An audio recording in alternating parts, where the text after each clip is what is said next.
হচ্ছে AGT Live 24/7। ये है AGT Live 24/7। This is AGT Live 24/7।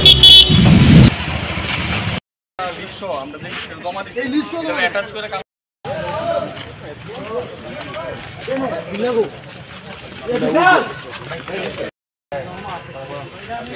ঢুকতেই দিয়েছেন খাড়া ঢুকতে পুলিশে ঢুকতে কিন্তু আবার পুলিশ ঢুকতে আবার জানাই দিব এই সমাজপত্র আবার হ্যাঁ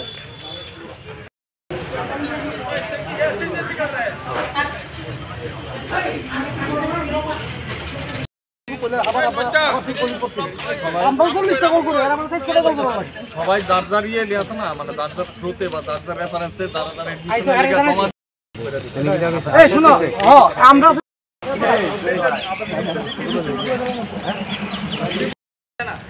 তোমার নাম্বারটা দিও তোমার। আমরা আমাদের পার্শ্ববর্তী বিধানসভা বাধারঘাট মণ্ডল যুব মোর্চার সভাপতি দেবব্রত ভাই এবং আমি আমাদের এবার উচ্চ মাধ্যমিকে যারা উত্তীর্ণ হয়েছেন ছাত্রছাত্রীরা এবং যারা আমাদের রাম ঠাকুর কলেজে অ্যাপ্লাই করেছেন অ্যাডমিশনের জন্য, তাদের মধ্যে অনেকেরই অ্যাডমিশন হয়েছে এবং অনেকের মানে এখনও হওয়া বাকি রয়েছে। তো যেহেতু সেন্ট্রাল গভর্নমেন্ট থেকে একটি সার্কুলার বার করা হয়েছে যে সমর্থ পোর্টালের মাধ্যমে অ্যাডমিশন হবে, তো সেই ক্ষেত্রে দাঁড়িয়ে কিছু কিছু অ্যাডমিশন এখনও হয়নি। তো তারই ক্ষেত্রে আমাদের কাছে বিভিন্ন ছাত্রছাত্রীদের যারা ভর্তি হতে চাইছে ওদের অভিভাবকরা বা ছাত্রছাত্রীরা আমাদেরকে ফোন করছেন যে অ্যাডমিশন হচ্ছে না কেন এবং একটা বিভ্রান্তকর একটা পরিস্থিতির সৃষ্টি হয়েছে। তার বিষয়ে আজকে আমরা আমাদের রাম ঠাকুর কলেজের প্রিন্সিপাল ম্যাডাম যিনি রয়েছেন পাপড়ি দাস মহোদয়, ওনার সঙ্গে আমরা সূর্যবীরনগর, বাধারঘাট এবং বরদোয়ালি আমরা 3 বিধানসভা থেকে আমরা প্রতিনিধিত্ব করে আমরা এসেছি কথা বলতে, যাতে করে আমাদের যারা যে সকল ছাত্রছাত্রীরা যারা ভর্তি হতে পারেননি ওদেরকে কীভাবে অ্যাডমিশন করানো যায় এবং পুরো আমাদের সরকারের গাইডলাইন্স মেনে কীভাবে অ্যাডমিশন করানো যায় তারই একটা সুব্যবস্থা যেন তৈরি করা হয়, তার জন্য আজকে আমরা আলোচনা করে গেছি এবং আমাদেরকে আশ্বস্ত করা হয়েছে যে সরকারি গাইডলাইন্স মেনে উনি ওনার তরফ থেকেও চেষ্টা করবেন কীভাবে করে আমাদের যেন ভবিষ্যৎ যেন নষ্ট না হয়, ছেলেমেয়েরা যেন একটি বছরও যেন নষ্ট না হয়, ওরা যেন অ্যাডমিশন নিতে পারে। কতজন স্টুডেন্ট রয়েছে? আছে মোটামুটি 400-র উপর হবে। 3টে বিধানসভা, তো 3টে বিধানসভা মিলে 400-র উপর ছাত্রছাত্রীরা রয়েছে।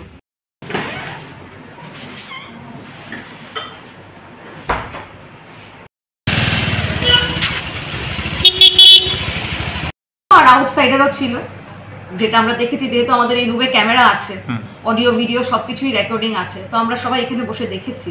তো আউটসাইডারও ছিল, কিছু কলেজ স্টুডেন্টও ছিল যারা 4th-এ পড়ছে, যাদের এখন এক্সাম চলছে, এরকম গ্রুপের স্টুডেন্টও ছিল যারা 6th সেমিস্টারে আছে, যারা এখন রানিং কলেজে পড়ছে। এরকম কলেজের ডেপুটেশন না, এটাকে আমি ডেপুটেশন বলবো না, ডেপুটেশন পরে এসে লিডার্সরা এসে আমাদেরকে দিয়ে গেছে, কিন্তু সেটা ছিল একটা আমাদের ওপর একটা, আমি বলবো আমরা সব টিচার্সরা যেটা আমরা একটু ভয়ই পেয়েছি যে এইভাবে দরজায় লাথি দিয়ে আমাদের পুলিশ ডাকতে বাধ্য হয়েছে। দরজা যতক্ষণ লাথি দেয়নি, যখন চিৎকার করছিল তখন আমরা পুলিশ ডাকিনি, কিন্তু যখন দরজার মধ্যে এই ধরনের অ্যাক্টিভিটিস হচ্ছে আমরা ইনসিকিউর ফিল করেছি, তখন আমরা ডাকতে বাধ্য হয়েছি। তো এখন আর হায়ার এডুকেশনের কাছে লিস্ট আছে, আমরা সেই ব্যাপারে কথাও বলবো ওনাদের সঙ্গে, আগেও আমরা বলে এসেছি, এখনও বলে এসেছি। ওরা যদি আমাদেরকে অ্যাপ্রুভাল দিয়ে দেয় গভর্নমেন্ট থেকে, তো আমরা সেখানে যাকে দেবে আমরা ভর্তি করতে বাধ্য। নিন্দনীয়, এবং আমার সব টিচাররা খুব মানে স্কেয়ার্ড ছিলেন, ভীষণ ভয় পেয়েছেন। আমার একজন টিচার অসুস্থ হয়ে পড়েছেন এখানে, যখন এইভাবে ওনারা আমার জন্যই রুমে এসছেন, যখন শুনেছেন এরকম ঘটনা হয়েছে, ম্যাডাম অসুস্থ হয়ে পড়েছিল। তারপরে যাই হোক, ওনারা আসার পরে আমাদের দরজা লক করে দেওয়া হয়েছিল, ওনারা দরজাটা খুলেছে, তারপরে ম্যাডামকে আমরা বলেছি যেতে। তো সবাই একটু ভয়ই পেয়েছে, কিন্তু যারা লিডার্স আসলো, সো কল রিপ্রেজেন্টেটিভস যারা আসলো, ওনারা আমাদেরকে বলেছে যে ম্যাডাম ভয়ের কোনো কিছু নেই, এরকম ডেপুটেশন যদি অ্যাডমিশন না হয় তাহলে হয়তো বা এরকম আরও বৃহত্তর ডেপুটেশন হবে। তো আমরাও রিকোয়েস্ট করব, সবাই জানি ওনারাও প্রেশারাইজড, যারা এসছেন ওনারাও প্রেশারাইজড যে অ্যাডমিশন হচ্ছে না কেন।